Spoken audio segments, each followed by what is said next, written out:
Hey everyone, welcome to the 10th episode of the Good Sound Club podcast. As always, I'm your host, Tom, and with me is Cena. Hey guys, we're in the double digits now. Wow, It's crazy. never thought it would happen. Never thought it would happen. Anniversary episode. 10th episode anniversary. We've been dishing out an episode every once in a while. I think that's a good time frame to go by, and I think that's kind of what we like to do. We were trying to squeeze them all in, but I think this is better. All right. I wanted to make some announcements. We've had an email for a long time, but no one has ever found it. It was only really visible on the Apple Podcast information. It's questions at goodsound.club. Questions at goodsound.club. Let's have Want a to write website. into the show? You have something you want us to talk about or answer? You know, we'll read every message. We've had some questions, and some questions are extremely difficult to answer, and they take a lot of work. Like explain all of a person's life work. It's like, yeah, I don't know if that's possible. Uh, We'll well, try. yeah, I mean, a little bit here every once in a while. I think that's pretty good. Let's have a website where you can find our podcast on all major podcast platforms, and that is goodsound.club. Just that. HTTP colon // I think people know how to goodsound.club. use the internet. Yeah, So thank you, Tom. it'll be in the show notes. I'll try to put more show notes, maybe timestamps. I know a lot of people like YouTube, so I try to put more timestamps in. So this week, what do we want to talk about? Let's start with what's new. What's new with you, Cena? I completed a 16-month long project of getting speaker cabinets built. Well, I say 16 months. It was like 12 months of research and planning, and then 4 months of actually finding someone to do it. And I didn't build it myself. I can't use mm-hmm.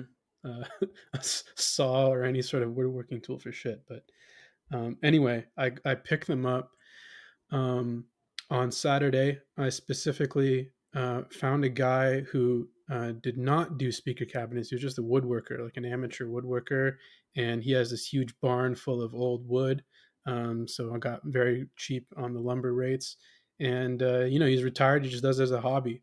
And I specifically wanted someone who didn't know anything about speaker cabinets because I've had bad experiences with cabinet builders in the past, trying to give them my designs and them trying to impart their own beliefs on it. And that's not what I wanted. I wanted someone to just build this thing the way that I had researched it because I planned everything out. Um, and so I drove over to, I live in Toronto, Ontario. I drove over to Cambridge, which is like 2 hours southwest of Toronto. It's like a small town, basically farm country. And when I picked them up, they looked great. They felt great. Everything was done exactly how I wanted, but I was still super nervous on the drive home because I was thinking, something's going to go wrong. There's going to be like a buzzing or rattling, or I'm not going to like the sound. I'm sure something's going to fuck up somewhere. But actually, I got home, I hooked them up. I installed my speaker drivers in them, which are a pair of 1960s coaxial drivers. They're really nothing that special. I could have put a multitude of different drivers into these boxes and they would have worked. And I kind of go into detail about what they are in a second, but I was just blown away. Like from the very first song, there was some buzzing. I had a screw loose. I went in there, I screwed it tight, and then that's it. They just played really nice music. Big upgrade from the boxes that I was using before, which were like just these small particle board boxes. They weren't big enough, and they were just made of cheap material. So yeah, I'm delighted with that, and we can talk a bit more about that. But that's kind of one thing that I really like. Another thing is an amp that you and I have been talking about that we can talk a little bit about. But I got it just as like a stopgap solution to. I'm kind of in between amplifiers right now, so it's just this little tube amp that is on Amazon. It's kind of been on YouTube lately. A lot of people have heard about it, but I've been really happy with that. And I picked up a bunch of new headphones. I'm starting to get a collection of specifically looking for very efficient, low impedance, cheap headphones from the late 90s to early 2000s. That seems to be where I'm having the most luck. So I picked up a couple of cans that I'm happy with. What about you? Nice, nice. Me, I did end up getting a PlayStation One. I listened to it for a little bit, without giving all my impressions of it. Like ergonomically, it's pretty good. I like the power button feels good. It clicks real nice. There's a little LED. Haven't opened it up. No mods yet. I don't think. When you initially turn it on, there's like this like sound effect. It feels like you're gonna watch like a Dolby Atmos movie, and it's just Hmm. like just deep bass. It really sets you up for the musical experience, and it's quite simple. I haven't plugged it into a TV yet. Just my stereo, and I just press the start button on the controller, and it plays. One quirk of it is quite sensitive to the surfaces of CDs, good or Hmm. bad.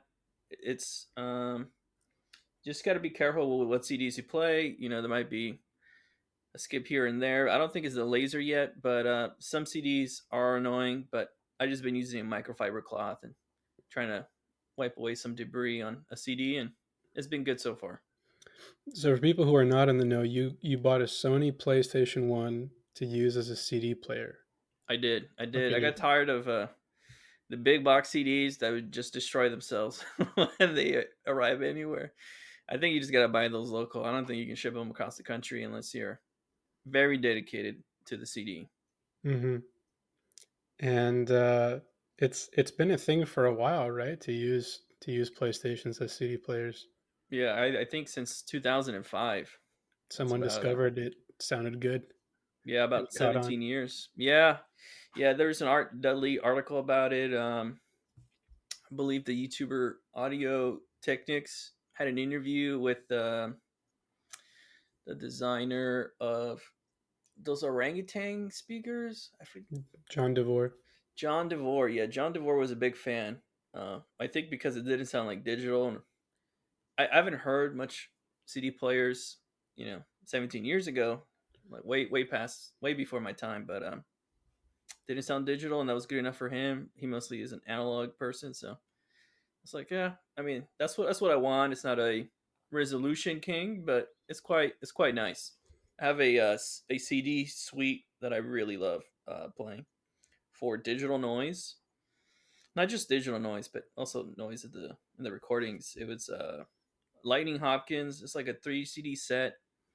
I got it on Bandcamp, and there's so much noise. Like a high resolution system will just it will just sound completely awful. There's so much noise, breakup of the woofer, microphone clipping, background noise, you name it. And it was quite nice. Listen to that whole CD, and here I am.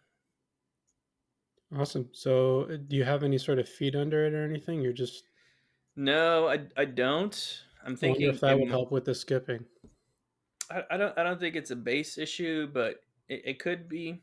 Um, because after I cleaned the CD, the issue disappeared. I mean, Hmm. yeah, I think it's just sensitive to the actual surface of the CD. And how much was it? You got it off eBay, right? No, I got it on Goodwill.com, like the shop Goodwill. It came with Oh, two okay. original controllers. I was like, I mean, that's gonna be the hardest part of the And controller. you can play two-player Spyro. Yeah, I can play Spyro, whatever other games are on there. I mean, it's it's not just for audio, but for now it is. It has Right. other plans if it doesn't work too well, but Well, yeah, I confess that I bought one too. So in yeah, 2 days, yeah, and I have a lot of expensive CD players, so we'll see how it goes. yeah. You know, I really hope you enjoy it. I think it's quite simple, very rudimentary. I can't imagine the buffer for the CD is very large because with bad surfaces on some CDs, you would expect most things to be able to play through that, but this little PS1 cannot. So um, I just imagine it's quite musical, a little finicky, maybe esoteric, and you might like that. I know you have some wooden feet. there. Who Yeah, knows? Who knows what else you'll do? You know, build a shrine for it. It's quite fun. The startup noise is quite magical. I gotta admit. I heard one before. Several years ago, I was going to buy a pair of JBL bookshelf speakers. Um, a really nice guy. He had a small system in his living room. It was just a PlayStation One, a musical Paradise tube amp, Mm-hmm. It's a and Canadian brand built in yeah, China, I believe. yeah. So like a really nice, like just small budget system, high value gear. And he really liked the JBLs, but he was selling them because the musical Paradise couldn't drive them. He wanted to use something more efficient. Um, and I was like, "Is that a PlayStation?" Because I haven't ever heard about this thing of using a PS1 for CDs. And he's like, "Yeah, it plays CDs. Sounds good." And I'm like, "Okay, how do you work this thing? Where's the play button?" He's like, "Oh, you got to use the controller." And, it was yeah, very strange, but I mean, it sounded good. I bought the speakers, I took them home, but I couldn't really tell you anything more than that. Yeah, the start button is shaped like a play sign, and then the stops button is shaped like a rectangle. Right. It just kind of Oh, makes the sense. triangle and the square. Yep, it Okay. just makes sense. Intuitive. Yeah. Yeah, yeah, a different kind of design. You know what's interesting as an aside, many people won't get this, but for PlayStations, um, American games, to go forward is X, right? Like to go next in menus or Uh whatever, huh. they always use X, but Japanese games, they always use triangle. I No, thought that was circle, interesting. circle. Circle? Mm-hmm. Yes, you might be right. It's been a few years. I'm just thinking of Metal Gear Solid. Yeah, Yeah, I wonder why that is. I don't Maybe a know. cultural thing. Yeah, it's just deep in there. It's just deep in the culture. I don't know what it is, but it man, starting it up, it made me feel good. So I'm just glad it even plays anything. I mean, it could have just been Yeah, it completely works. busted. That's good. Yeah, yeah. So tell me about the speaker design. Yeah, so when I say I spent 12 months researching, I'm not kidding. Like, essentially, this is a type of cabinet. It's a box speaker, but it's an open box. So from the front, it looks like a standard box, but the back is open. It's not closed. So it's not an open baffle because it has side and top and bottom walls, but it's also not a box speaker technically because it's not closed. It's an open system.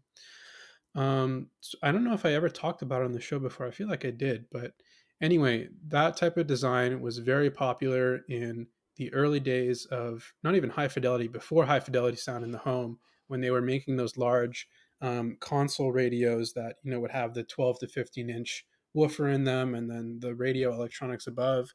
Um, those radios, a lot of people don't realize because they're always up against the wall somewhere, but the back is totally open. They're not closed in the back. It's very rare for them to have rear walls.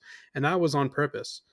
So this cabinet design, I basically found it on some esoteric Russian forums. Some guy's grandfather basically made his own cabinet based on one of those American radios, same proportions, same type of design. And they put full range speakers in it, and it sounded really good, especially with tube amplifiers. So when I say I spent time researching it, like all the dimensions were there, but I didn't want to make them as big because those old radio consoles are like the size of a fridge, and you need two people to move them comfortably. So I knew I didn't want to do that. I wanted to like scale it down, and then there's a whole bunch of other nuances to it. Like there's a grill on the front. The grill is made of wood, so it's not like a grill cloth. It's like literally a wooden grill, and that kind of acts as like a diffuser for the front wave of sound. Um, there's another feature where it's like there's holes cut into the side near the bottom, and I did some reading, and apparently those holes are meant to, because unlike a closed system, there's no sound bouncing off of the rear of the cabinet and reflecting all around inside. So you don't have to worry about those types of resonances, but you do have to worry about the internal air resonance of a speaker, basically building up and down the sidewalls. And what happens is if you let that happen without mitigating it in any way, you get rattling. Essentially, you get rattling. You get kind of buzzing near the resonant frequency of the speaker. It's not good. So cutting holes into the sides of them, it looks funny, but it actually completely stops that issue with no side effects. So kind of all those details, how to mount it to the front face, all of this. I just took notes on it over the course of 12 months. I finally came up with a set of drawings. I adapted the dimensions using the golden ratio to kind of suit the size that I thought I wanted, to where I could still handle them and pick them up as one person, and also fit the speakers that I was planning to use. And then finally, when I had the plans, I sent them to a bunch of different cabinet makers, most of whom were like furniture based. So they made like, high end cabinets, custom cabinet jobs, stuff like that. A lot of them just were like, thanks for contacting us, but we don't do this. Like, we're not going to do this. And then I found some more independent people who were willing to do it, but when I started making all sorts of requests, like the type of wood to use and all that, they got annoyed with me and they dropped off. And finally, just by sheer luck, I was looking for a pair of benches on Kijiji, which is like Canadian Craigslist. And I found this guy who, like I mentioned, he's retired, he lives out in the country, and he was like, "Yeah, cool, let's do it." And you know, very reasonable cost too. So I kind of gave him the plans. I said I want the box to be made out of pine. I want you to use this specific varnish. I gave him the varnish, this specific thickness. The grill should look like this. There should be this many millimeters of space in between the grill slots, all of that. And he did it all. And because of all that attention to detail, they kind of just worked the first time I plugged them in. And I'm really happy with the results. Like, compared to the old boxes, the sound is much fuller, it's much bigger. The bass goes lower. There is less sense of strain when you turn the volume up. Like, you just keep turning it up and up and up, and they don't ever compress, which is really amazing because when you kind of peek inside the box, there's just these tiny little speakers. You wouldn't ever think that they could make sound that large by themselves, but they can. So yeah, they worked out really well, and I'm super happy with them. And they're probably going to be my main speakers like for the foreseeable future. I already have plans and all the parts to make a bigger version with like a Hmm. dedicated woofer and all that. And I thought about doing it now, but then I realized that's just insane. Like, I just got these. Let me just enjoy them for a while. So Yeah. Yeah. yeah, You wouldn't actually be enjoying them. no, I wouldn't You'd be exactly. like, I gotta upgrade now. I Yeah, think a lot of people fall into this. Like, oh, if this is good, it's gonna get better.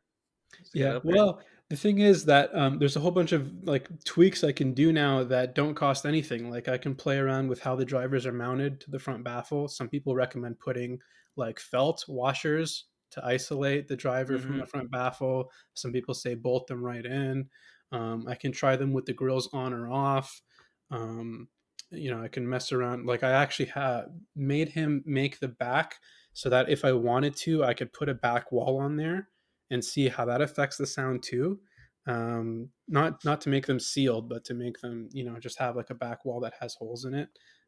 Because that's another thing that old radios did. So I just wanted to play around with that. So there's a lot of things that I can do that aren't going to cost a lot of money, but are in the realm of letting me kind of tweak and stay engaged without having to, shell out and buy and sell stuff.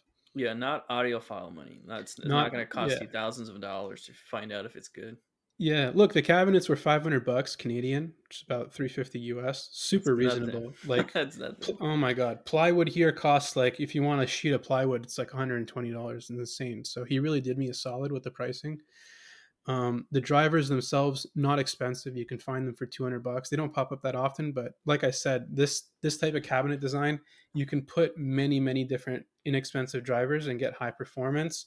I happen to be using a two-way coaxial. You could do a single driver. You could do two-way non-coaxial. You can make it a three-way if the box is large enough to kind of support mounting all the drivers. Kind of hard to explain on the podcast, like all the possible variations. You kind of need visual aid to I'll see it. try to post up the napkin math you had. Okay, well that's that's I classified. it's classified. We Okay. should sell that plan on Etsy or whatever. No, Yeah, I'm just kidding. digital download. Yeah, you can post the cabinet plans. I don't care. Um, Does it have a name? no, No. it doesn't, and it's very hard to describe because like it's a really alien concept to a lot of people who are just used to ported speakers. Um, and when you tell them it's an open system, like, oh, like an open baffle. No, it's not an open baffle at all. It's very different actually, because open baffles, they have a lot of intrinsic issues. The biggest of which is interaction between the rear wave of the Hmm. speakers. If you have them in a room where um, the rear waves of the speakers can see each other acoustically, it really messes with the stereo image. And some people like that. I think that's why those pure audio project speakers are so popular. I Mm. hate it. I don't like it at all. It really bothers me. And the other problem is with low end. You have to have a really freaking big baffle to get bass out of a driver that's mounted like that. Whereas if you have just even wings, not necessarily side and top walls, but even wings, that helps a lot with the low end. So there's a lot of different variations. It's almost But like a backloaded horn. uh, sort of, it can be like, if you set them up in a way to where you're using the front wall of the listening room to reflect the sound, then it Hmm. becomes like a gigantic backloaded horn in a Yeah. way. Yeah, you could also do it where you put them in the corners, and so the rear waves never see the light of day. That's another way, and that gives another type of imaging where you're only getting the front wave of sound. But the way that I have them right now, I'm really happy with it. I want to experiment with putting a back wall on there that has a bunch of holes in it. I think that's going to make the sound even better. Yeah, there's a lot to listen to. A lot of different configurations. Yeah, but I think over time I've realized that like speakers are the one thing that, at least for me, I have to DIY. Like, there's no one out there that is going to make speakers the way that I want them, that are going to fit like the room that I have in mind, the type of sound that I have in mind, the type of amplifiers I want to use. They just don't exist. And if they do exist, Oh they're yeah. like rare vintage speakers that you can't buy for normal people money, even if they were to be sold in your area where you live. So like Altec 604s, like those are very nice speakers, but you just don't see them every day. So some form of DIY, I think, when it comes to speakers is required. You know, I've had the fortune of listening to a lot of different people's systems with normal hi-fi towers, normal bookshelf speakers, some horn systems, and this is it for me. Like, when I heard them that first night I plugged them in, I'm like, yeah, this is exactly what I wanted. So it turned out very well. Yeah, the fact that it worked is like The fact it that it worked. worked was blew my mind. Yeah. Like wow, those random guys on the internet were right. Yes. I put $500 of faith in them, and they proved me they proved me right. Yeah, $500. That's not too much, but it is some gambling money. Yeah, Like it is a especially sizable investment for es- sure. especially when you think of like the materials. It's not that much. What does a wooden speaker cost in Yeah, real world? Like for a real audiophile wooden speaker, what does that cost? I can't think of any. Most of them are there aren't that MDF. many. Yeah. The 95% of them are MDF or high density fiberboard. Unfortunately, the high end industry seems to think it's some sort of achievement to knock on a speaker and not hear anything in response. I hate that. I mean, Because they're to each their so own, inert. but it's so inert, and I just don't like the sound of inert acoustic systems. What's impressive about them is that I had them cranked super loud with really loud rock music. Like I said, there was no buzzing or rattling, but you could walk up to them and put your hand on top, and they were like vibrating with the music. Hmm. And in my opinion, that's what a good acoustic system should do. Um, but for some people, philosophically, it's difficult for them to wrap their heads around. Yeah. So and those benches aren't benches for sitting down, are they? Well, they are. I mean, that's what he meant to sell them as. But yeah, from the same guy, he made me benches from real pine that are acting like speaker stands. Because, like I said, I wanted to have cabinets that I could pick up and lift as one person, so they're not floor standing. They're kind of halfway in between floor standing system and a bookshelf speaker, where it's like they're about the size and dimensions of Altec Valencias, which I think a lot of people are familiar with. So big, like mini fridge size, but not fridge sized. If that makes sense. So tell me about the that amp. Tell me a Yeah, story well, about that amp. um, I uh, I was listening to this little Philips amplifier that I mentioned on the show before, and I wanted to make it sound better, so I started modding it, and then I broke it. Like, it already had problems with high distortion because it's like 1 watt into 8 ohms or something. Well, they advertise two, but it's really more like one. So even if its stock configuration with its tiny little output transformers, it couldn't really do high volumes. And then I modded it and somehow made it worse. So now it's just like oscillating and distorting. I should fix it. But anyway, I knew I was getting the cabinets and I really wanted to play with them as soon as I got them. So I was like, okay, what choices do we have? Well, who delivers amplifiers in one day? The Chinese do off of Amazon. Okay, what Chinese amps are good? Um, and that's actually when I don't know. Did you tell me about this one, or was it the blog post that we read? You told me Dr. John had emailed you, and then Oh, that's right. I jokingly shared a YouTube review that was dismissing the product.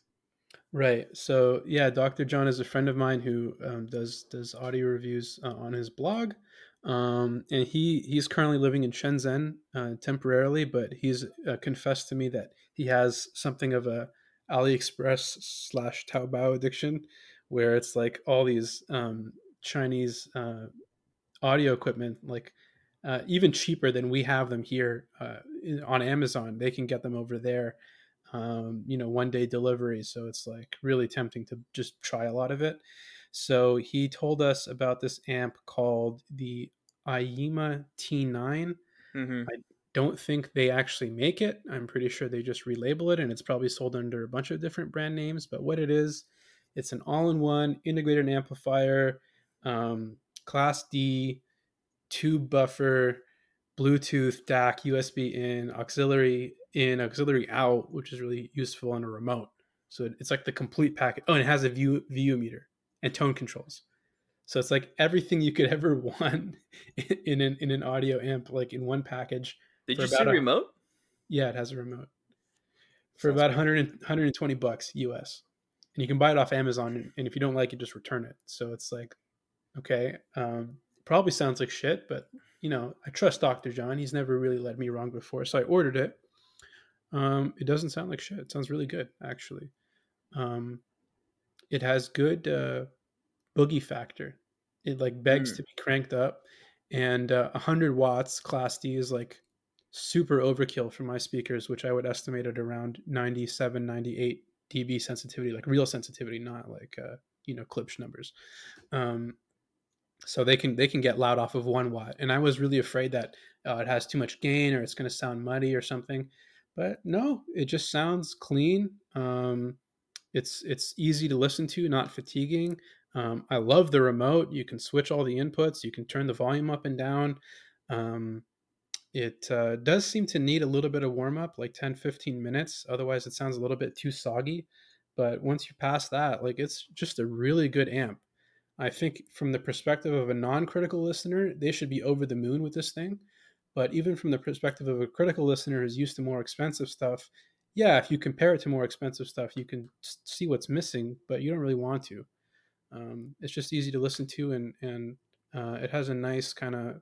I don't even want to use the word warm, but yeah, it has a nice warm sound without being too colored. So I like it a lot. I'm going to hang on to mine, even though I'm getting a bunch of amplifiers in this month or next month. I'm going to hang on to it just like as a backup amp. Maybe use it in my bedroom or something. It's really nice.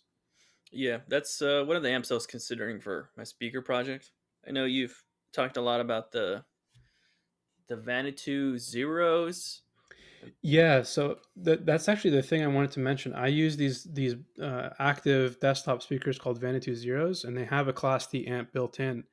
The sound it's ironic. The sound of this T9 Chi-Fi amp hooked up to the big isophone coaxials reminds me a lot of my Vanutus. It's just bigger and better. That's really it. It kind of has that Class D smoothness, which in my experience doesn't go away no matter how much money you spend on Class D. So it's better to just stick with the cheap stuff. And it's like a double-edged sword. On one hand, it's a little bit dull or polite. You could describe it like that. On the other hand, it's not fatiguing and it's easy to listen to and it makes stuff sound good. So it's like, for 100 bucks, there's really nothing to complain about. And you're getting a DAC and the Bluetooth thrown in. The Bluetooth works perfectly. Doesn't sound that much worse than the USB, which is surprising. Bluetooth has really come a long way in terms of audio, so it's nice. Yeah, I'm I'm still looking to build a game clone, but the T9 is definitely the next best thing, I think, especially considering the price. Now, I wanted to talk about the speakers I'm trying to do research on. Well, there's quite a few, speaker drivers. There's the Radiants, I believe they're called, the Radiant coaxials. Those are just too big, I think, for my space. Another one is this Copperhead kit, but I'm a little hesitant because I read one review that said if you buy these, you'll regret it for the rest of your life. Very harsh words for a speaker driver. I mean, how bad could it actually be? I don't think it's that bad, but maybe in the stock configuration. My friend does not use the stock configuration, so I would assume it's not that bad. And these drivers called Mark Audio Alpairs, I believe. I was initially looking at the 7, but after looking at the drawings, I just think they're too small. The surround is a majority of the surface area. I think I have to go bigger. I think I have to go with the Alpair 10. I think that's probably a better choice. It says it's 5 inches, but it's really 4 considering the surround. So, Hmm. And you're looking and to put them in a ported box, or? I'm looking to do a small front ported box, not a circular port, more like a slot. Hmm. There's these plans called the golden classic golden ratio. I think I'm going to do those from the Planet 10 guy. Um, they're very similar to the Sibothane Sabothane boxes. Silvertone. The Silbotone boxes, yeah, they're very Silvertone. similar to the Silbotone boxes. I don't know what makes those boxes good, but they look pretty normal to me. But I don't have the drivers for those, which is the Western Electric 755s. I've seen a Hmm. few of them, but the price is just like you know. I think I'd rather just get a pro driver instead at the Yeah. $1,000 mark for a pair that might be bad. And if you want to listen to modern music, the Marks will be better anyway. Yeah, yeah. There's a lot of like contested thoughts about the Mark audios. Like some of them are very smooth. Some of them have a slight energy to them in the Hmm. upper frequencies, which sometimes that's nice, but some people really dislike it. Maybe it's not as tasteful. I found out that there's an audio company called Pearl Acoustics, and they use a modified Alpair 10, which I believe with like an Ono continuous cast voice coil. I'm not sure if that's what they use, but it's just a different wire from the stock version. So I think I'm going to go with Hmm. those. I think when you're talking about really small wideband drivers, like when you're talking about the 3-4 inch range, I think that metal cone is the way to go. Hmm. And Because I you think think, the bigger I should go with paper? yeah, because I think I'm really no expert. That's just my Hmm. intuition. My experience with the Vanities, they have the aluminum cone woofer. It's really a woofer and a mid range driver because the tweeter doesn't do that much on these. Um, like they sound really good near field. They can play at higher volumes. They have good like percussive qualities, and they don't ever get harsh. So that those are kind of the things that you want for small speakers and near field listening. Um, Whereas I feel like a paper cone, especially if it has like a phase plug or what does Fostex do? Fostex has like the pulp, which is like a form of paper, the banana pulp stuff. I feel like those might get peaky if you turn them up, and they might fall apart at higher volumes. Hmm. So I think that's why the Marks are so popular.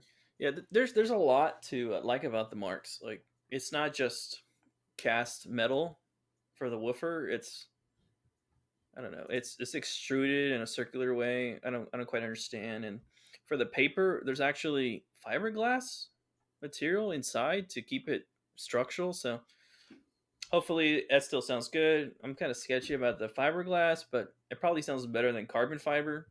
So Yeah, yeah, carbon fiber has a very incisive sound. I think it's a little too much, but I still might go with the sevens. Kind of the real struggle right now is getting my cabinet builder to build them because he hates the Mark Audio drivers, even though he's never heard of them, just based on the principle that they have plastic supports. Hmm. Yeah. I think the Mark people have done their research, and they're not that expensive either. No, I've been researching a lot about them, and the paper's supposed to be more like a Lothor. Is that how you pronounce Louther, it? Lo- Louther? Uh, Louter. I think the W is silent or something. yeah, it's supposed to be more of that sound. I don't know what that sound is like, but it's supposed to be more of that. And the metal is supposed to be a little bit more jazzy, I think. More jazzy. Well, jazzy is good. Yeah, I mean, especially for me. I mean, I like a lot of jazz. I've been getting to some vocal stuff, so I don't think I can go wrong. I just got to get the cabinets built. That's the hardest part. That's the absolutely the hardest part of DIY speakers is getting the cabinets built. If there was one audio related skill I could teach, excuse me, teach myself. It wouldn't be how to build my own amp, wouldn't be how to build my own DAC, it wouldn't be how to build my own cables. Be how do I build my own cabinets? That Mm-hmm. would be the skill to have because then I could literally go and buy any sort of AV receiver from Goodwill and still have a sound that I like because my acoustics are sorted out. That would be like woodworking wizard level 99 would be the skill that I want. Oh Hi-fi yeah, related. oh yeah. You can do so much, especially that front baffle. I know you don't really like what is it, transmission lines. You're not quite a fan, but you can do some transmission line stuff. You can do some horn stuff, backloaded. All kinds of horns. But there's more speaker designs. Obviously, like you didn't choose a horn design for your speaker, Hmm. but I'm just I'm just like thinking of it for myself. What design would best suit me? 'Cause not every speaker's good for every room. Uh, so. Problem with horn designs is anyone can go and kind of buy a pre-made compression driver and a horn, and these days economies of scale are such that they're selling like really good stuff on like Parts Express for like $100. Mm-hmm. You get like a fiberglass horn, or I don't know what they make them out of. I'm just making that up. And like a nice compression driver, and it measures smoothly and has good extension, all of that. The problem comes with pairing that with a woofer. So make the box, and then you have to make it large enough, and then you have to mess with the crossover to get the sensitivity to match, and that becomes a whole issue unto itself. So there's no free lunch, but I know a lot of people like the two-way horn systems in terms of DIY because it's you can wrap your head around it, but it does require, I think, space and patience and experimentation. Yeah, Yeah. yeah. That's one of the designs I was thinking of. Not just for a full range, but a two-way horn system. Then I had to think about like, okay, what driver am I gonna pick? Okay, what horn am I gonna pick? Am I gonna go with the plastic horn, or I'm gonna go like an OMA thing, and I could only do cast horns. I'm gonna be part of my marketing material. Like, what horn do I really want to do? What's the crossover? How are they gonna parallel series? Like, where do I want the inductor? How are they gonna connect? It's just maybe just a little full ranger for now, and I think I'll figure it out later. It's good to start small, but I think any of this is a better way to go than buying commercial speakers that I mean, are the way I see it, any speaker I would build that's made out of wood, it's high end because not even mid. I'm gonna say mid fi speakers five, are yeah. are even made out of wood. I call them MDFi, for DFI. fun. Yeah, I mean, you can buy an $8,000 speaker made out of MDF, but why? Why? For what? You Yeah, know, I rather I don't pay want to someone hurt else. anyone's feelings if they're listening and they like their MDF speakers. No, yeah, But trust me. Like, your Vanitudes are MDF. My desktop speakers are HDF. It doesn't matter, but just like looking at them, it feels different. yeah, for Maybe sure. there's some tonal aspects to it. I mean, I just want to do it just to do it, just to feel good about it. It has nothing. I didn't do with anything else. It's just I think it's a good choice. It looks good, and I can always give it away if I really wanted to. Hand it down to your children, your grandchildren. Heirloom item. Yep. Yeah, the wood will still be there. I'll stabilize the wood too. Okay. Um, what do we want to talk about next?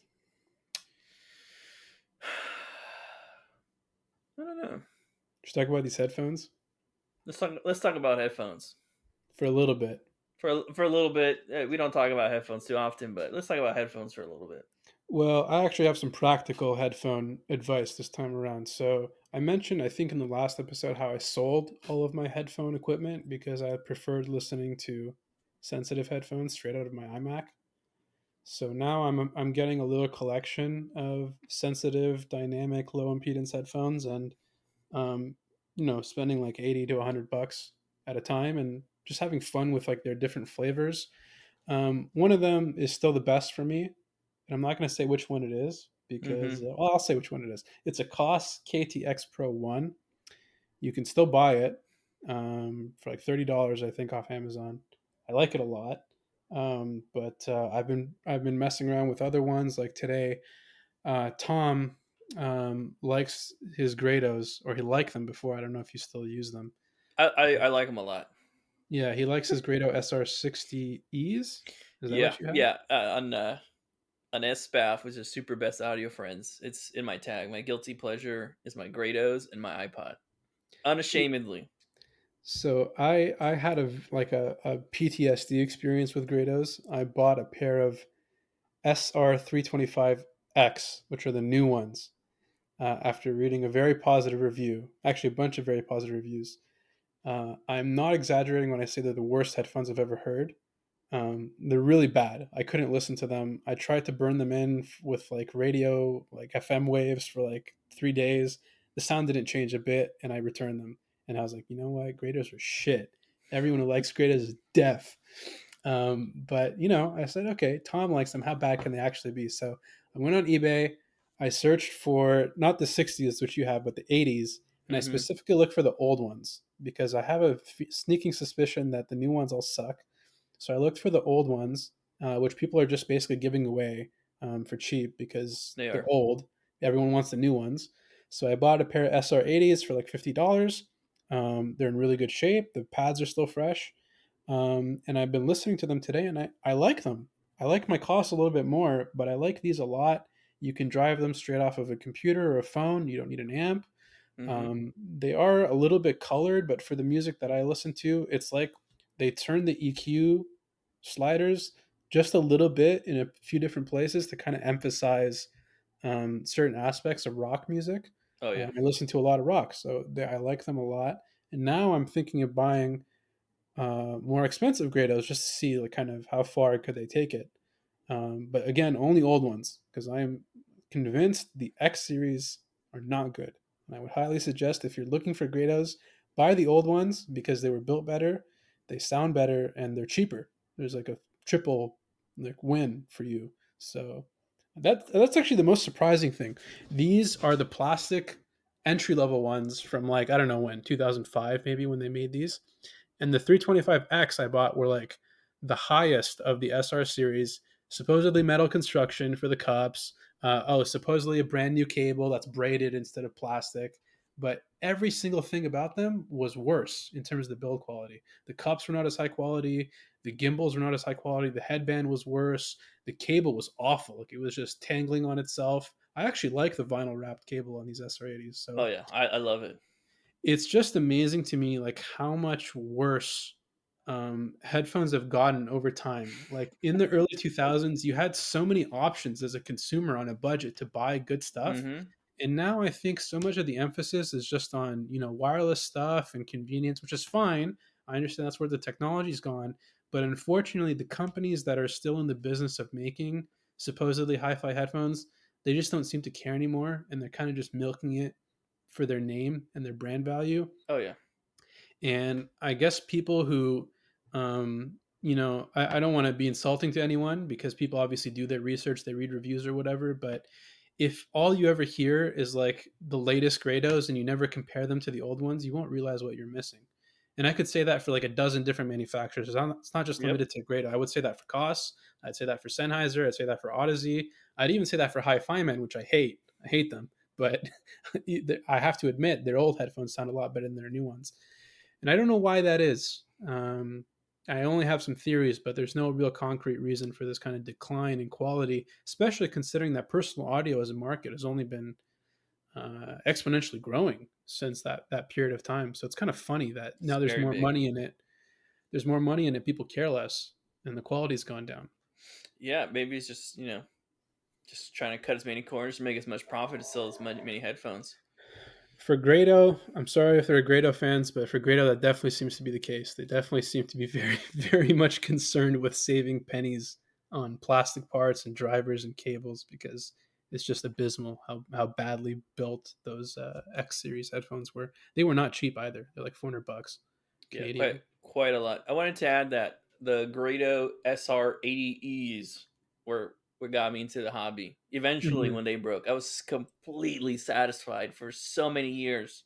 Yeah, Right out the headphone out on my computer, just absolutely satisfied.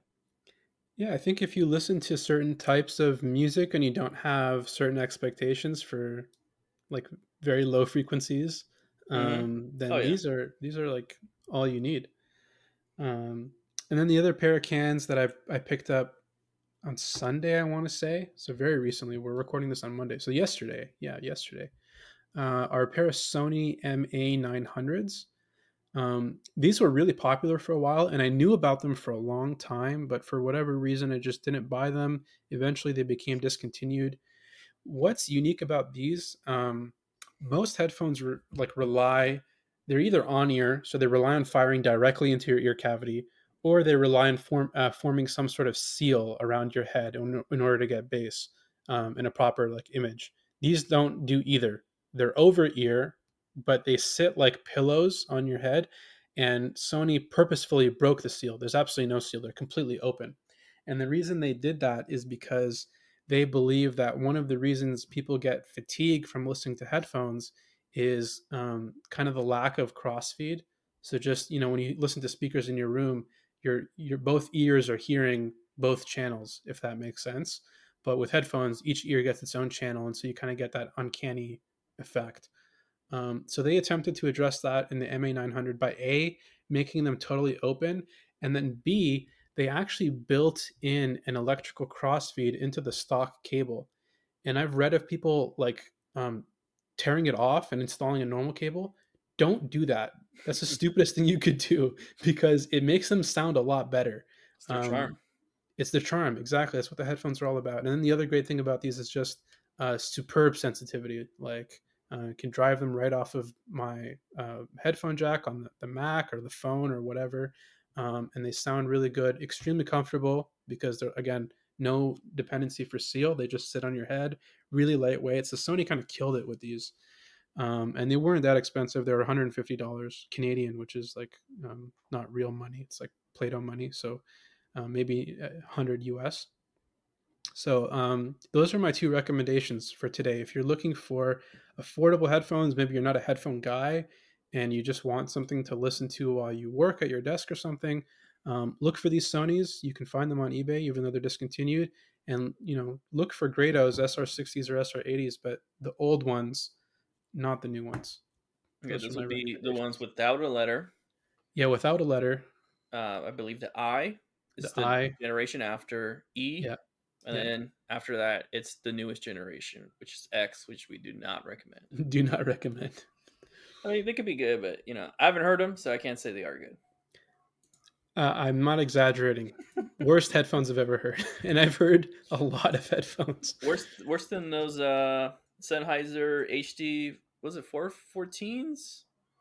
Um, yes, Yeah, yes, I remember that moment. You're like, that's two strikes for that guy. yeah. He's out. Yeah, you know, just the way it is. Um, Wanted to add a little bit. I've been experimenting a little bit with some cables. No, I haven't been spending hundreds of dollars on them. I've just been swapping some cables. I have some. Uh, what is it? This silver. I have these silver serpents I bought on Headfi a long time ago. But Silver Serpent. yeah, it's. I'm pretty Fuck is sure it's that? just a Belden coaxial cable that's silver plated, and they charge $100 for it. So if you make it yourself, you can have a high end cable for like $5. But I think the appeal of it is that they sonically weld it. Oh, okay. I've had those. I've had Oh, they're literally from a company called bettercables.com. quite possibly. I don't. Okay. Yeah, I bought it from some guy when I bought a headphone amp a long time ago. I could never hear a difference until much later on. Very subtle. Uh, the other cable is a. It's not an Audio Quest cable, but I believe it's a cable the company Audio Quest bought out to build cables. Hmm. You can find them on eBay for I don't know, $15. It's not too bad, but I probably would just get a forced if I was to be honest. What makes this cable interesting is that it's actually very bright. It's a very bright cable. I don't know if that's some distortion, if that's it's woven some certain way, but it's very bright. I used to have to use EQ. I know it's a little taboo, but I would have to use EQ because I thought my speakers were too bright. But it was actually this cable, and when I when I swapped it out, I was like, oh man, I wish I would have known. Is it an interconnect or what? It is an interconnect, just an RCA interconnect. Yeah, Uh, I've had many of those moments, those oh man moments. it's like, oh, it was the cable. Dang. But yeah, So, I've mostly found that expensive cables are a massive disappointment. yes, which brings me to my third cable. It's is this cable called a Hosa? Is this brand the Hosa? The Mhm. Hosa cable is so good. I bought it. Who recommended the Hosa It cable? was actually you, and I Oh did not God. take you seriously up Say until it ain't so. I was desperate on Amazon. I'm like, well, my deck has a second out, but it's only quarter inch. Mm. Hmm. This one seems to be on sale. So I bought it, put it in, listened to it. I'm like, wow, this is better. Dialed my EQ back to neutral and blame the cable. Yeah, the number one quality you should look for in cables is that they sound normal, which almost no expensive audio marketed cable does. And it's on purpose. It's because people who are looking for expensive audio cables are not looking for normal sound. There's many reasons for that, but like that's like more of a philosophical discussion. But yeah, the Hosa cables, I do recommend them. You can buy them at Guitar Center, like any music store carries them. Amazon carries them. They're like $10 depending on the length you need. In terms of the interconnects in specific, they have like a cheapo tier, which you get like plastic plugs, and then the more expensive tier, you get the nice metal noise plugs. But I think the wire is the same. Even if it's not, it doesn't matter. The good thing about the Hosa cables, they sound normal. That's the Yep. good thing about them. So yeah, and I recently had a similar experience where I had a bunch of different expensive USB cables on my Vanities just for fun, to see if I can make them sound better because the sound did change a lot, and I noticed subconsciously, and then I became conscious of it. I was listening to them less and less. Like I was at my desk, I have my Vanities here. I used to listen to them for like 8 hours a day, and then I just found I was preferring listening to headphones. I was like, how could that be? And it didn't occur to me that the USB cable I had on there that was like $200, almost as much as the speakers, was actually making them worse in some very important fundamental ways. And I went into my closet. I dug out the USB cable that came with. It's like a black, thick printer cable, Mm-hmm. super long length, like everything not audiophile possible about it. And it sounds better. So that's what I use now. And I don't think I'm going to change it again because um, I've tried a bunch of USB cables and I've always come to the same conclusion. They impress you at first, and then if you actually go back after a few days, you're like, this is fucked. So It sounds worse. it sounds worse. Yeah, it's a very strange phenomenon. I'm sure there's some people listening right now who did like it doesn't even occur to them that USB cables can sound different, and that's okay. It's actually probably a better philosophy to have. Yeah, don't Um, mess with it. don't mess with it. But if you do mess with it, I highly recommend you stick to cheap ones. Even the cheap ones can sound pretty different. Sometimes the ones that look like regular printer cables can sound pretty good. Sometimes they sound pretty awful. An example of them sounding pretty awful, the T9 amp we were talking about earlier, they include a USB cable in the box. It sounds really bad. It's nice of them to include it because I'm sure a lot of people will complain if they didn't. But Yep. it's $100 amp, and you can hear the difference switching that USB cable for like another $10 one that you might have lying around. It's strange to say that, but it's true. And I think it's a compliment to the amp that it can actually show you the differences in that type of thing. But not everyone wants that. Admitted. I always like joking that the only gear recommendation we have is actually just cables. Yeah. Well, is look, is the only thing that's universal most of the time. I you know cables can fuck your shit up, man, if you're not careful. And Hmm. we don't recommend. I actually actively recommend avoiding the expensive ones, but for the opposite reason that most people who say that do, which is that they don't make a difference. It's that they do make the wrong difference a Hmm. lot of the time. So you have to be really careful with them. And if you find yourself kind of late at night, you're bored and you're shopping and you're reading cable reviews, that's like a pretty good time to give yourself a slap on the face and wake up and stop, just stop doing that.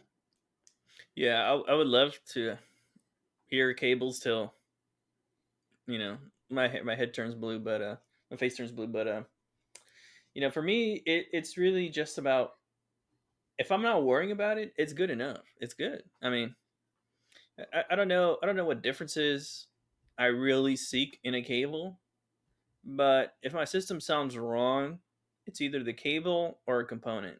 I don't know Well, what it is. the cables are a component. You got to think of them like that, I think. Yeah, yeah. There's some cables that are quite interesting to me. Very expensive, way out of my budget. But I would like to hear what it sounds like, good or bad. But I do like these wholesale cables. I quite like them. Yeah, the next step for me is to make my own cables because I have now a bunch of cables, like speaker cables, interconnects, USB, all cheap stuff that I like that other people have made. And now it's like the only way I think I can do better is if I actually just do it myself. Yeah, So, I quite like the Belden 9497 for speakers. I don't know what would be better for it, especially at its price. I think nothing. mhm, I have a friend that doesn't like it, but he's driven by numbers instead of enjoyment. I think yeah. so. I don't know what move I would go. There's a few other cables that I'm interested in, but obviously they cost twice, three times as much, five times as much, 100 times as much. You know, so maybe a solid core option. I think. Yeah. All right. Let's talk about it another time. Yeah, maybe that's a teaser for everyone listening. As always, we're gonna end it off with some music recommendations. Let's see, what music do I like? All of it. 600 year old butt song from hell. No, don't think I'm gonna recommend that this week. I quite like this Hannah song. Vu. What was that? Hannah Vu. Hannah Vu. I did like that song, but I listened to the other songs. I did not like them. But Okay. I do quite like Hannah Vu. Uh, I really want to see where she goes in her music career. But this week, no, I will not. I like recommending an album personally. I think it's just more enjoyable to be able to sit down and actually listen to a full album.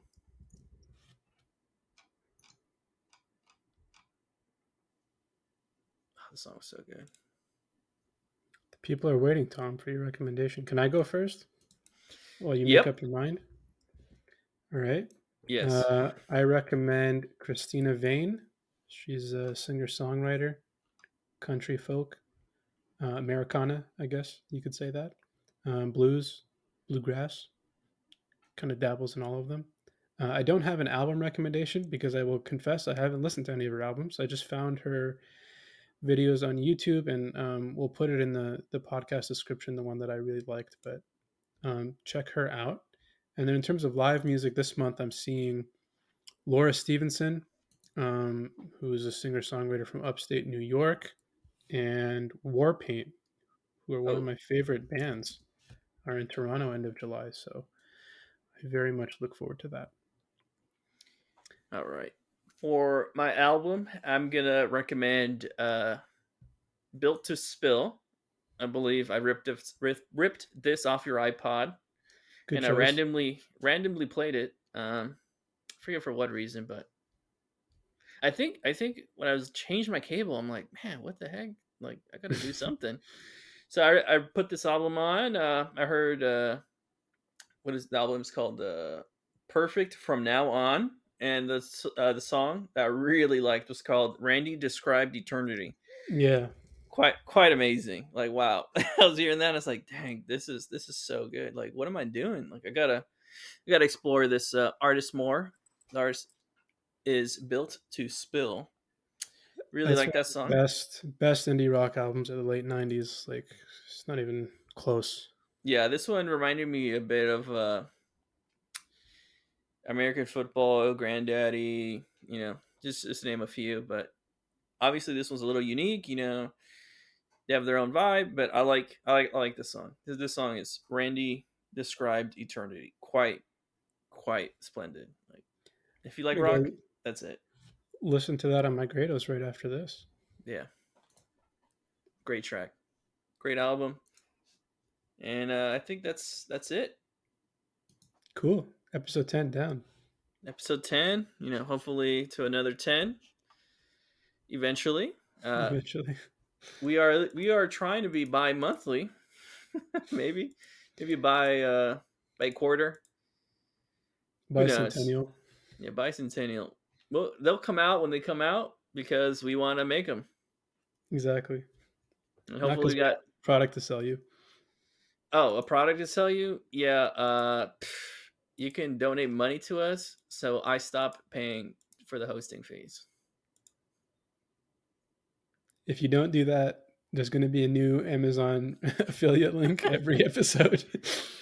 Yeah, I'm not gonna put the T9 on there. I'll just link to Dr. John's review. Good idea. Yeah. Well, that's it. That's all, folks. Thank Episode you. 10. Thank Bye. you.